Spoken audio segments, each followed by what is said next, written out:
तो आज हम शुरू करते हैं। 10th क्लास का हमारे पास है 10th क्लास में से आएगा भूगोल की पहला चैप्टर हमारा संसाधन एवं विकास। 10th क्लास की हिस्ट्री है जो आज इसको हम चैप्टर वाइज करते चलेंगे। एक वीडियो में चैप्टर देखेंगे, दूसरी वीडियो में उससे आने वाले जो क्वेश्चन होते हैं, चाहे वो पेपर्स में आते हों या फिर टेस्ट में आते हैं या फिर क्वेश्चन पेपर जो आता है हमारा मॉक टेस्ट उसमें आए, तो उसी के अकॉर्डिंग हम लोग चलते चलेंगे। SST के 4 बुक है हमारे पास, एक लोकतांत्रिक राजनीति, इतिहास और इकोनॉमी और भूगोल। तो उसमें पहला चैप्टर है हमारा संसाधन एवं विकास। तो सबसे पहले जानेंगे संसाधन होता क्या है, रिसोर्सेस।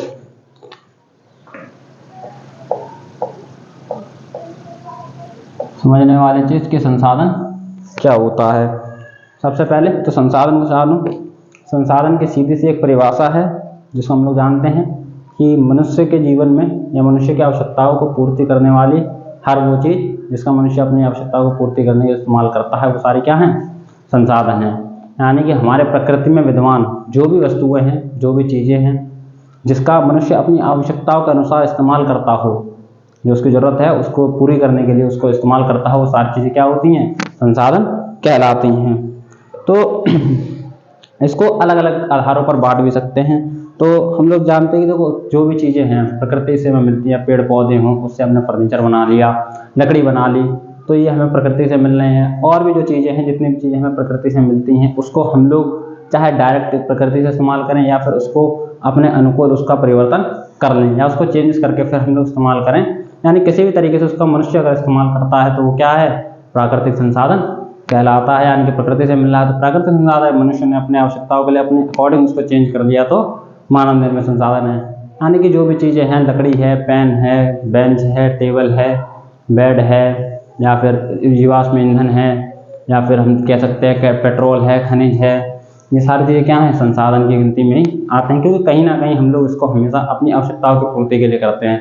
हम लोगों को भूख लग रही है तो हमारी आवश्यकता है तो हम लोग उसके लिए क्या करते हैं, भोजन ग्रहण कर लेते हैं, खाना खा लेते हैं। हम लोगों को बैठने के लिए कुछ चीज़ें तो हम लोगों ने चेयर बना ली, टेबल बना ली, बेंच बना ली, तो ये सारी चीज़ें क्या है, संसाधन अपनी आवश्यकताओं को हम इससे पूरा कर रहे हैं। हमें कहीं जाना है तो हम बाइक उठा के चले गए, उसमें पेट्रोल आ रहा है, वो भी क्या है, संसाधन है। तो ये सारी चीज़ें क्या होती है, जो मतलब मनुष्य की आवश्यकताओं को पूर्ति करे, मनुष्य के जीवन को और सुगम बनाए, अच्छा बनाए, आसान बनाए, वही सारी चीज़ें क्या होती हैं, संसाधन होती हैं। उसके बाद कि पर्यावरण में 3-4 चीज़ें हैं। भौतिक पर्यावरण, भौतिक पर्यावरण की अगर हम लोग बात करते हैं यहाँ पर तो 3 तरीके से इफेक्ट करता है। मानव ही है जो सारी चीज़ों का इस्तेमाल करेगा, प्राकृतिक हो सकती हैं वो, प्रकृति से, प्रकृति, दूसरा प्रौद्योगिकी,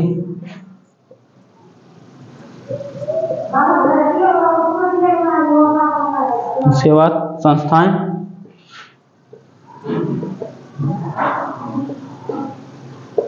यानी कि चाहे संसाधन प्राकृतिक हो या मानव निर्मित हो उसका इस्तेमाल मानव ही करेगा। मानव अपनी आवश्यकता के अनुरूप ही उसका इस्तेमाल करता है।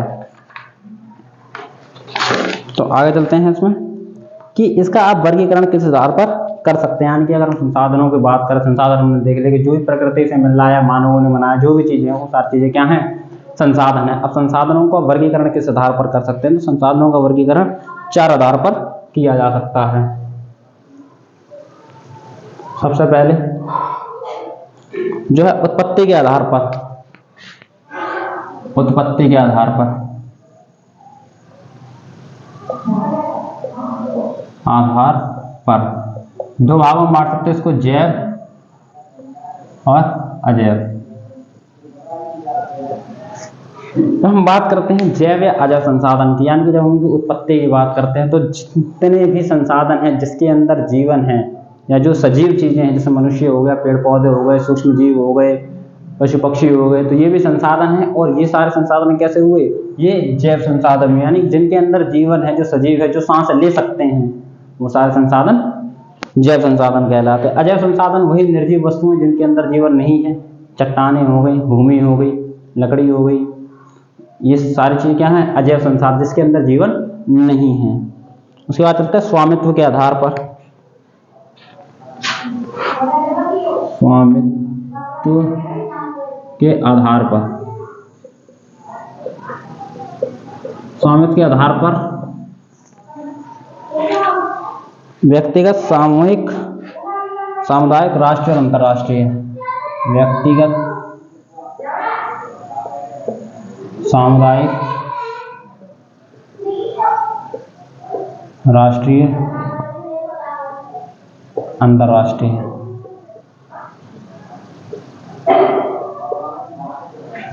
अगर हम बात करते हैं स्वामित्व के आधार पर, तो इस तरीके से हम लोग इसको बांट सकते हैं कि कोई संसाधन, यदि अगर संसाधन है, व्यक्ति अपनी आवश्यकताओं का पर्सनली उसके ऊपर उसका निजीकरण है, यानी वो पर्सन उसी की है, वो अपने आवश्यकता के अनुसार उसको इस्तेमाल कर सकता है, उसके ऊपर कोई दबाव नहीं है। मेरी है तो मैं उसको जब चाहूँ, जितना चाहूँ, जैसे चाहूँ इस्तेमाल कर सकता हूँ, तो वो होता है व्यक्तिगत संसाधन। सामुदायिक संसाधन जो समुदाय के लिए होते हैं, जैसे मान लो कोई एक पार्क बना हुआ है जहाँ पर सभी लोग जा सकते हैं, कोई पर्यटन स्थल है, या फिर इस तरीके की जो चीज़ें होती हैं, तो वो सबके लिए है, समुदाय के लिए, हमारी कॉलोनी के लिए, हमारे शहर के लिए, हमारे राज्य के लिए, यानी कि सामुदायिक है, सभी के लिए इस्तेमाल करने वाली चीज़ें हैं, तो वो संसाधन सामुदायिक संसाधन आते हैं। अगला है राष्ट्रीय संसाधन, यानी कि ये संसाधन जो पूरा राष्ट्र इसका इस्तेमाल करे, जिसका इस्तेमाल पूरा राष्ट्र कर सके, पूरा देश कर सके, वो सारे संसाधन कैसे होते हैं? राष्ट्रीय संसाधन। उसके बाद अंतर्राष्ट्रीय संसाधन ये होते हैं, ये ज़्यादातर समुद्रों में चलता है कि समुद्रों में कितना समुद्री क्षेत्र किस देश के अंतर्गत आता है, अंतर्राष्ट्रीय नियम होते हैं उनके लिए, उसके हिसाब से जो वहाँ से संसाधन मिलते हैं, जो भी चीज़ें मिलते हैं, खनिज मिलता है, जो भी चीज़ें होती हैं, वो अंतर्राष्ट्रीय संसाधनों में गिनती उसकी की जाती है। उसके है बात साम्यता के आधार पर, समाप्यता के आधार पर,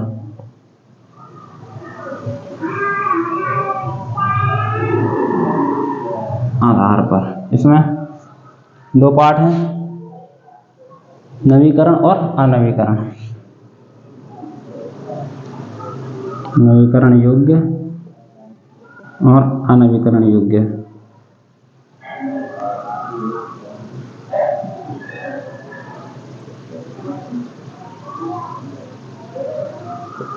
अनवीकरण योग्य दो, तो इसमें दो आधार पर किया गया वर्गीकरण, नवीकरणीय या अनवीकरणीय। यानी कि जब हम बात करते हैं समाप्ति के आधार पर, यानी कि जो खत्म हो सकते हों, तो ऐसा होता है संसाधन हम लोग इस्तेमाल करते हैं, और उसका एक बार इस्तेमाल करने के बाद अगर हम उसको किसी प्रक्रिया द्वारा दोबारा इस्तेमाल में ला सकते हैं, तो वो नवीकरणीय योग्य संसाधन हो जाते हैं। और अगर कोई संसाधन है उसका हम सिर्फ एक ही बार इस्तेमाल कर सकते हैं और उसके बाद वो नष्ट हो जाता है, तो अनवीकरणीय, जैसे खनिज तेल हो गया, ईंधन हो गया, तो अनवीकरणीय होता है कि एक ही बार में इस्तेमाल हो जाता है। और अगर नवीकरणीय की बात करें तो उसमें लोहा हो गया, ये सारी चीज़ें क्या होते हैं, लोहा है, सोना है, तो उसका हम एक बार इस्तेमाल करने के बाद दोबारा भी किसी और चीज़ में इसका इस्तेमाल कर सकते हैं।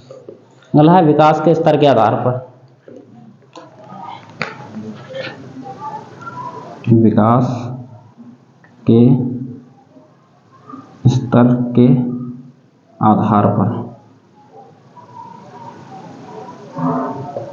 इसमें देखते हैं कौन कौन सा है, संभाव्य, विकसित, भंडार और संचित कोष। विकसित, संभाव्य,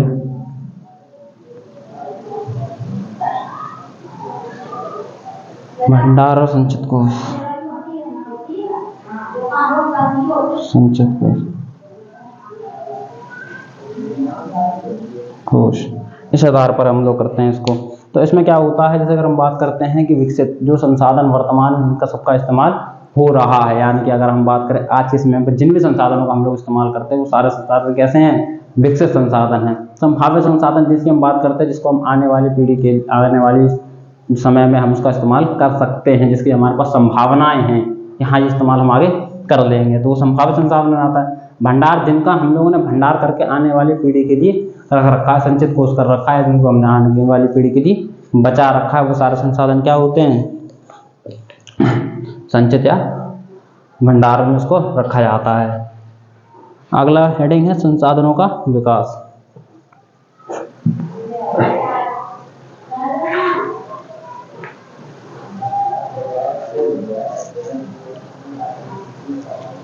तो विकास की जब हम लोग बात करते हैं तो संसाधन की हम लोग बात कर लेते हैं। अगर संसाधन क्या होता है, जैसे हम लोग दिन ब दिन जनसंख्या बढ़ती जा रही है, संसाधनों का इस्तेमाल भी बड़े स्तर पर होते जा रहा है, जैसे जैसे गांव बढ़ते जा रहे हैं, शहरीकरण बढ़ते जा रहा है, संसाधनों का इस्तेमाल बढ़ते जा रहा है, तो जैसे जैसे इनका विकास हो रहा है, नई नई चीज़ें बनकर आ रही, नई नई मशीनों का आना, नई नई गाड़ियों का आना, ये जो भी चीज़ें हम लोग चाहे परमाणु परीक्षण करें या फिर हाँ नए नए सैटेलाइट्स हम लोग भेजते हैं, तो ये सारी चीज़ें क्या करते हैं, कहीं ना कहीं हमारे पृथ्वी को, हमारे वायुमंडल को प्रभावित करते हैं। क्योंकि जो भी चीज़ें हैं प्रकृति है, प्रकृति से हम इनका इस्तेमाल करते हैं, तो इनके हमारे पास समस्याएं होती हैं, इनके कुछ नुकसान भी हमें देखने को मिल जाते हैं। अगर इसकी बात हम करें, सबसे पहला है संसाधनों के अंधाधुंध शोषण से वैश्विक परिस्थिति संकट पैदा हो जाते हैं। भूमंडलीय तापन, ओजोन परत अपक्षय, पर्यावरण प्रदूषण, भूमि निम्नीकरण, ये समस्या उत्पन्न हो जाती है जब इनका इस्तेमाल करते हैं। तो भूमंडलीय तापन, पृथ्वी पर तापमान जो बढ़ता है, ओजोन परत की हानि होना, पर्यावरण में प्रदूषण फैलना, तो ये सारी चीज़ जैसे संसाधनों का इस्तेमाल ज़्यादा होते जाता है तो ये हमारे सामने समस्या उत्पन्न हो जाती हैं। इससे क्या हुआ है, संसाधनों का विकास बढ़ते जाना, चीज़ों का बढ़ते जाना, इससे अमीर और गरीब जाति दो प्रकार के समुदायों का अलग अलग समाज में बढ़ जाना अलग तरीके से हो गया। संसाधनों का लोग लालच के वश में आकर के सिर्फ लालच से आगे, उन्होंने ये नहीं देखते कि हमारे प्रकृति पर इसका क्या प्रभाव पड़ेगा, हमारे जीवन पर क्या प्रभाव पड़ेगा। लालच में आकर के उसका विवेकहीन रूप से उसका इस्तेमाल करते हैं, यानी कि सोचते ही नहीं है कि इसका इस्तेमाल से हमारे ऊपर नुकसान हो भी सकता है, नहीं हो सकता, इस्तेमाल करते जाते उससे क्या होता है कि प्रकृति को भी नुकसान होता है, वो संसाधन जो होते हैं वो भी कम होते चले जाते हैं। तो इसी चीज़ को लेकर के पृथ्वी सम्मेलन हुआ था। पृथ्वी सम्मेलन 1992 रियो डी जेनेरो, रियो नाम का शहर है ब्राज़ील में, वहाँ पर सम्मेलन हुआ था। तो उसमें क्या हुआ था, ब्राज़ील के शहर रियो डी जेनेरो में जून 1992 को 100 से अधिक राष्ट्रीय अध्यक्षों ने प्रथम राष्ट्रीय पृथ्वी सम्मेलन में भाग लिया। इस सम्मेलन में आयोजन वैश्विक स्तर पर उसमें पर्यावरण संरक्षण, सामाजिक आर्थिक विकास, समस्याओं का हल ढूंढने के लिए किया गया था। सम्मेलन में नेताओं ने भूमंडलीय जलवायु परिवर्तन, जैविक विविधता एक घोषणा पत्र हस्ताक्षरित किया। रियो सम्मेलन में भूमंडलीय वन सिद्धांतों पर सहमति जताई। 21वीं शताब्दी में सर्व पोषणीय विकास के लिए एजेंडा 21 को स्वीकृति प्रदान की गई। यानी कि रियो में जब पृथ्वी सम्मेलन हुआ तो उसमें क्या हुआ, 100 से अधिक राष्ट्रों के अध्यक्ष आए थे।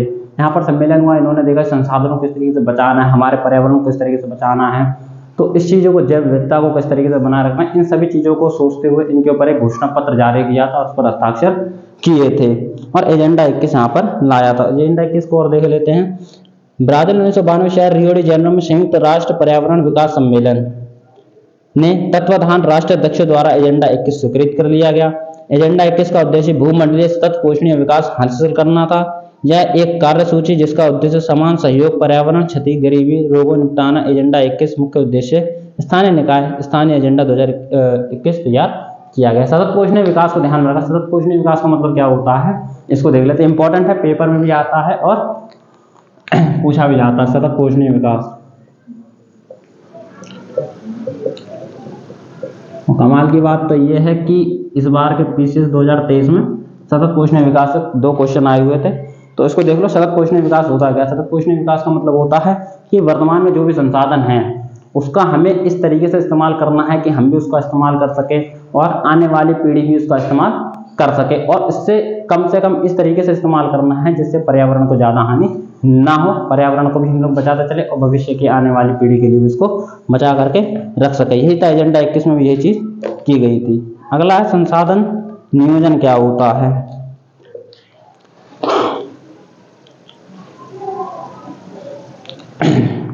संसाधन नियोजन क्या होता है, कहीं कहीं पर हम लोग देखते हैं किसी राज्य में या किसी जगह पर कोई संसाधन बहुत ज़्यादा मात्रा में होता है, कहीं पर कहीं और दूसरी जगह पर उसकी बहुत ज़्यादा कमी होती है। तो जहाँ संसाधन नियोजन का मतलब यही होता है कि जहाँ पर संसाधनों की कमी है वहाँ पर उस जगह से संसाधनों को लेकर के आना जहाँ पर संसाधन की मात्रा बहुत ज़्यादा है, यानी कि चीज़ों को बैलेंस करना है। जहाँ पर ज़्यादा है वहाँ से कम वाले क्षेत्र में लेकर के, और जहाँ पर जिस चीज़ की अधिकता है वहाँ से बाकी जगहों पर जहाँ पर उसकी ज़रूरत है उसको पहुँचाना और सभी चीज़ों का विकास लेते हुए चलना, यही संसाधन नियोजन होता है। संसाधन नियोजन, भारत में संसाधन नियोजन किस तरीके से हुआ है इसको देखते हैं। भारत के विभिन्न प्रदेशों में संसाधन की पहचान कर तालिका बनाना, यानी कि भारत के जितने भी राज्य हैं कहाँ कहाँ पर कौन कौन से संसाधन मिलते हैं, ज़्यादा मात्रा में कौन कौन से वो कम मात्रा में मिलते हैं, तो इन सबकी एक सूची बना करके तैयार कर लेना। जहाँ पर कम है वहाँ पर ज़्यादा वाली जगह से संसाधनों की कमी को पूरा करना, ताकि वहाँ के जो लोग हैं वो भी इन संसाधनों का फायदा उठा सकें। संसाधन विकास योजना लागू करने के लिए उपयुक्त प्रौद्योगिकी, कौशल, संस्थान नियोजन ढांचा तैयार करना, यानी कि जो भी संसाधन को लेके आना है, कैसे करना है, उसके लिए प्रौद्योगिकी पूरा ढांचा एक तैयार करके आपको ब्यौरा तैयार करके रखने के लिए कहा गया। संसाधन विकास योजना में राष्ट्रीय विकास योजना समन्वय स्थापित करना, संसाधन विकास योजना के साथ साथ राष्ट्रीय विकास की भी योजनाओं का समन्वय उसमें ला दिया गया। इससे क्या होता है कि जितने पिछड़े वर्ग के लोग हैं या जहाँ पर संसाधनों की कमी है, जिन चीज़ों का इस्तेमाल नहीं किया है, तो या फिर क्योंकि उनके राज्य में या उनके क्षेत्र में संसाधन की कमी होती है, इस कारण तो इसमें क्या होता है कि जहाँ पर ज़्यादा है वहाँ से संसाधनों को लाया जाता है, ताकि सभी लोग उसका इस्तेमाल कर सकें। अब संसाधन संरक्षण बहुत ज़्यादा जरूरी है। संसाधनों का हम लोग इस्तेमाल करते हैं, संसाधन संरक्षण होता है नहीं, संसाधनों को बचाना, उसकी सेफ्टी भी करना। तो हम लोग संसाधनों का इस्तेमाल करते हैं, बहुत ज़्यादा बड़े स्तर पर हम लोग संसाधनों क्या कर रहे हैं, इस्तेमाल कर रहे हैं। हम ये नहीं देखते हैं कि संसाधन का हम लोग इस्तेमाल कर रहे हैं वो खत्म होगा या हमारे पर्यावरण को किस तरीके से नुकसान पहुंचा सकता है। हम लोग अपनी मर्जी के अकॉर्डिंग संसाधनों का इस्तेमाल करते रहते, चाहे नहीं सोचते कि वो खत्म हो जाएगा या पर्यावरण पर क्या प्रभाव डालेगा या दैनिक जीवन पर क्या प्रभाव डालेगा।